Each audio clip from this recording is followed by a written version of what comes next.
Now imagine Donald Trump sitting in the Situation Room, making life or death decisions on behalf of the United States.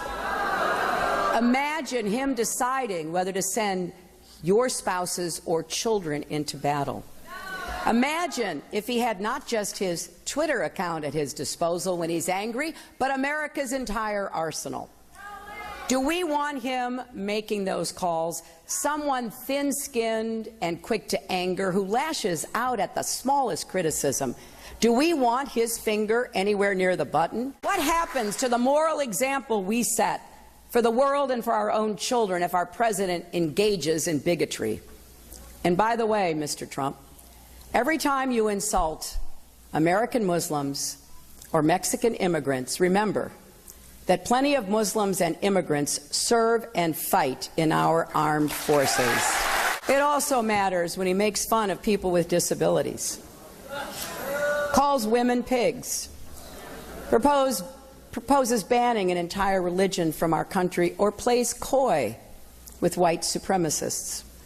America stands up to countries that treat women like animals or people of different races, religions, or ethnicities as less human. So it really matters that Donald Trump says things that go against our deepest held values. It matters when he says he'll order our military to murder the families of suspected terrorists. During the raid to kill bin Laden, when every second counted, our SEALs took the time to move the women and children in the compound to safety. Donald Trump may not get it, but that's what honor looks like. This isn't reality television. This is actual reality. He has no idea what he'd do to stop ISIS. Just look at the few things he's actually said on the subject. He actually said, and I quote, "Maybe Syria should be a free zone for ISIS." Oh, okay. Let a terrorist group have control of a major country in the Middle East. Then he said we should send tens of thousands of American ground troops to the Middle East to fight ISIS. He also refused to rule out nuclear weapons against ISIS, which would mean mass civilian casualties. It's clear he doesn't have a clue what he's talking about, so we can't be certain which of these things he would do. But we can be certain that he's capable of doing any or all of them. Letting ISIS run wild, launching a nuclear attack, starting a ground war. These are all distinct possibilities with Donald Trump in charge. And through all his loose talk, there's one constant theme: demonizing Muslims and playing right into the hands of ISIS. His proposal to ban 1.5 billion Muslims from even coming to our country doesn't just violate the religious freedom our country was founded on. It's a huge propaganda victory for ISIS, and it alienates the very countries we need to help us win in this fight. A Trump presidency would embolden ISIS. I believe he will take our country down a truly dangerous path. He says he has foreign policy experience because he ran the Miss Universe pageant in Russia. He says climate change is a hoax invented by the Chinese. And he has the gall to say that prisoners of war like John McCain aren't heroes. Exactly. He also said, "I know more about ISIS than the generals do. Believe me." You know what?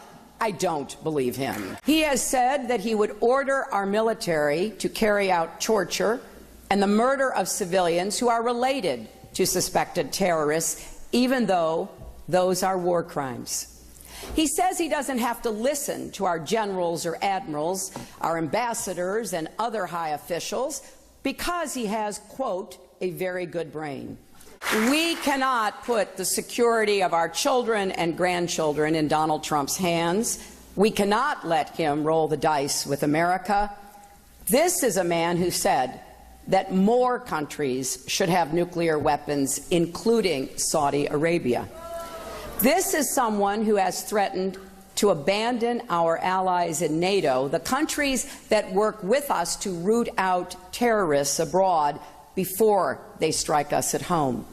He believes we can treat the U.S. economy like one of his casinos and default on our debts to the rest of the world, which would cause an economic catastrophe far worse than anything we experienced in 2008. This is not someone who should ever have the nuclear codes, because it's not hard to imagine Donald Trump leading us into a war just because somebody got under his very thin skin.